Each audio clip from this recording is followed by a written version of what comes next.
Hello, everybody. Welcome back to our podcast. As you know, I'm Yasmin. And I'm Kelly. And today I actually have the floor to talk about a very interesting topic that surrounds apologies and controversy. Now, let me ask you, Kelly, what do you know about Jeffree Star? I know that he gets caught up in a lot of stuff. There's always something going on with that guy. That he does. Now, if you don't know, Jeffree Star is mostly a beauty influencer. He really blew up on YouTube, but he is not someone who is shy to say, you suck, you should go die. And if you disagree with him, he will definitely tell you to go die in a ditch. So, yeah, but he does make mistakes, don't get me wrong. He's been on the internet for a long time, and you know, humor has changed within the internet, and we've seen some offensive things from people in the past, like Shane Dawson and such. But today I want to talk about a situation involving racism with Jeffree Star. A couple of years back, some tweets resurfaced, and it was a video of him screaming racist obscenities and such, That video was really bad. Yeah, it was, because it's him in plain sight. You can see the words coming from his mouth. It's pretty bad. Nothing to... no way he can save himself. Yeah, he can't save himself. So it was pretty bad, received a bunch of backlash, and, he eventually broke his silence and came out with a YouTube video called Racism.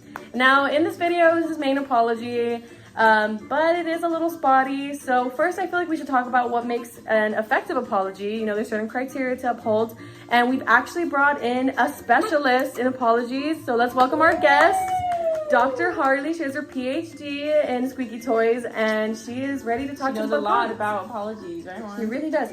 So Harley, let's start with one criteria that you think would be effective for an apology. So accountability is so important. I totally agree with her. So accountability, let's define that. I think that's, taking responsibility for your actions, acknowledging that you've hurt somebody. And that's something that Jeffree just failed to do.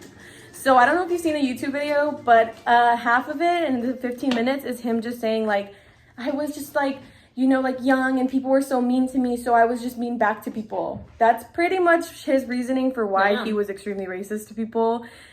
He pretty much says, that people used to spit on him and stuff when he was younger because, as you know, he is very, androgynous and, people didn't like that. So he said that all the self-hate that he had in his body, he just, took it out on people. What did he say? He said that it was, the most hurtful thing he could think of.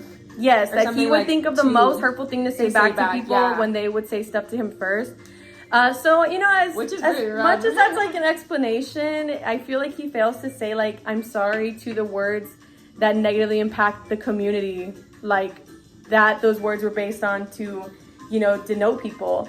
So I know YouTuber Mac Does It also covered this apology, and he does say that Jeffree just misses an opportunity to, bring a learning lesson about systemic racism in society to people who are not aware of it. It's so built in to our society that some people don't even realize they're being racist. He has such a big platform. He has a very big platform. I feel really done something with the controversy. You know what I mean? Exactly. But he could have brought attention to new light. I mean, he had so many opportunities to talk about anything other than himself. So I feel like that's just where he really fell through. Dr. Harley went to the bathroom, but I do remember her mentioning sincerity being very important. And I feel like with the lack of accountability, sincerity also correlates with that. Him failing to acknowledge that he hurt people just makes the whole thing seem so hollow. So I think that was horrible. And I feel like one more thing we have to cover is just he's so famous, and I feel like people are so scared of him that he knows he's gonna get away with it. So he keeps putting himself in controversy to get more money. Do you know what I mean? What is it that any press is good press. Yes. Even if it's any attention is good attention, even if it's bad. Exactly. And I feel like that's something he really holds himself to because I can name 5 different controversies on the top of my head. We have Shane Dawson. We have that one makeup YouTuber he called a rat and told her she didn't do her taxes. And for nothing. These are all people that are just calling him out on his, BS.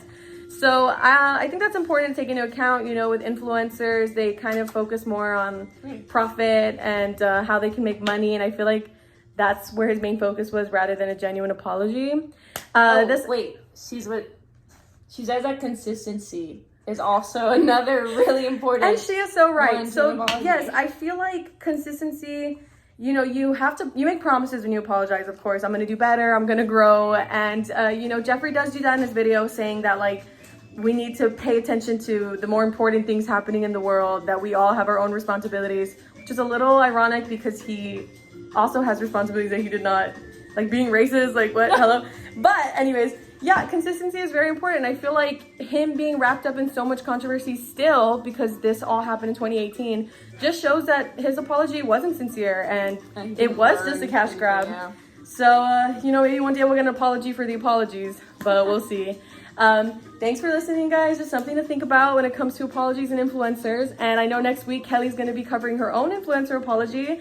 So we are very much looking forward to that. We'll see you all next week. Bye. Hey guys, it's Kelly. And Yasmin. And today we're going to be talking about Sienna May's apology. So we already got that accountability and sincerity are two important ones, but we need one more. So, what do you think is a good third criteria? Showing empathy. Got it. It's a good one. So, accountability, sincerity, and showing empathy are the criteria that we're going to kind of compare her apology to. So, Sienna May got popular on TikTok for like body positivity and that whole, she's gone into a lot of stuff. I don't know if you remember this one time she like ate ice cream. Oh god, was, no. like, shaking. Stop. It was weird, but it wasn't like any big scandal or any big controversy.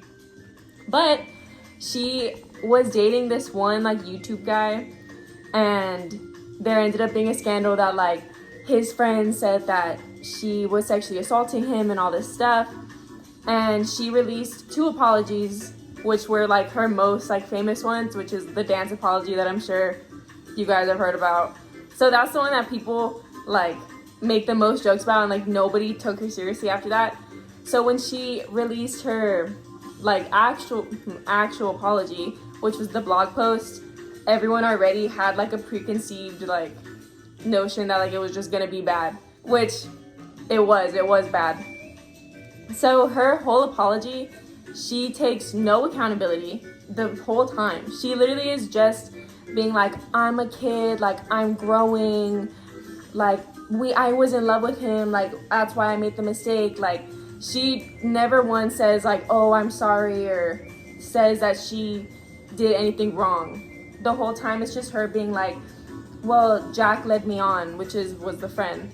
She was like, Jack led me on, Jack acted different like behind cameras. So it was only that, like it was no that she felt bad or she was sorry, like it was just, well, he's wrong, like I'm actually the victim here. So obviously when that came out, everyone went crazy again already. So people like on YouTube, if you look her up, you'll get people like dissecting that apology, and like you could just see like in the comments especially like how mad people are at her because she takes no accountability. And on top of that, there is no sincerity like in her apology. Again, it's like she's trying to justify or like I guess like explain, give context, but really it's just her trying to shift the blame and like trying to seem like, oh well, that she didn't know any better, that the boundaries, like she didn't know she was crossing them.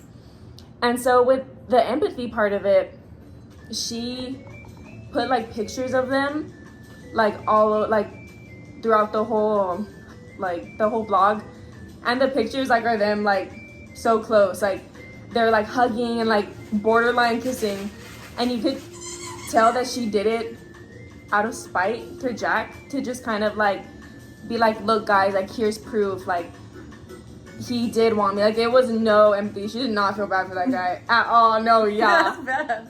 Like she did not feel bad for him at all. And she even like addresses him at the end of the apology. She puts like to Jack, like, or what did she say? She doesn't say sorry though. Like she literally is just like, how we were such friends. Like I can't believe you would say these things about me. Like and none of it was true.